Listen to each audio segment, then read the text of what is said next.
মুসা নবী একদিন আল্লাহর কাছে কয়, আল্লাহ ফেরাউন এত জ্বালান জ্বালায়, তুমি কি ফেরাউনকে গজব দিয়া ধ্বংস করতে পারো না? আমার আল্লাহ কয়, মুসা আমি ফেরাউনকে 4টা কারণে গজব দেই না। কয় কারণে? ফেরাউনকে 4টা কারণে গজব দেই না।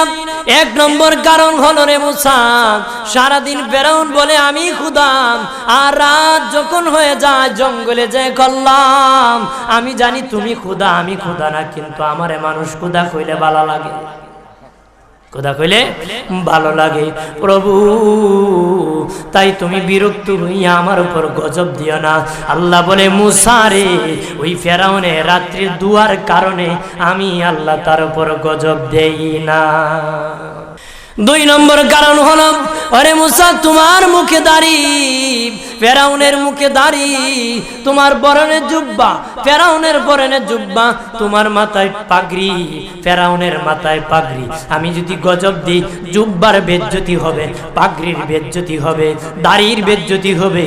মুসা রে ওই জুব্বার পাগড়ির ইজ্জত রক্ষার কারণে আমি আল্লাহ ফেরাউনকে গজব দেই না।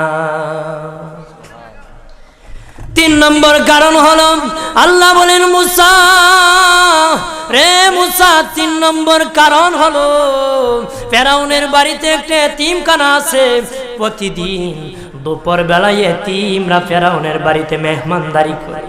তারা খাওয়ার পরে আমি আল্লাহর কাছে দোয়া করে, আল্লাহ তুমি যদি গুসা হয়ে ফেরাউনকে গজব দিয়ে ধ্বংস করে দাও, আমরা এতিমকে কে খাওয়াইবে রে আল্লাহ, আমাদের দুয়ার বরকতে ফেরাউনকে গজব দিও না। আল্লাহ বলে, মুসা রে এতিমের দুয়ার কারণে আমি আল্লাহ গজব দেই না।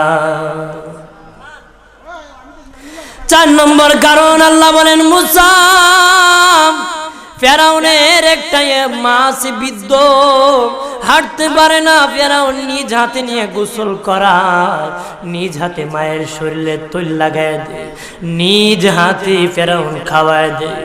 যখন খাওয়ানোর পরে মা বিছানার মধ্যে ঘুমায় যায়, ওই ফেরাউনের মা আমার কাছে 2টা হাত বাড়ায়, আল্লাহ আমার ফেরাউনকে যদি গজব দিয়ে ধ্বংস করে দাও, আমি মায়ের সেবা কে করবে? আল্লাহ বলেন, মুসা রে ফেরাউনের মায়ের দুয়ার কারণে আমি আল্লাহ গজব দেই না।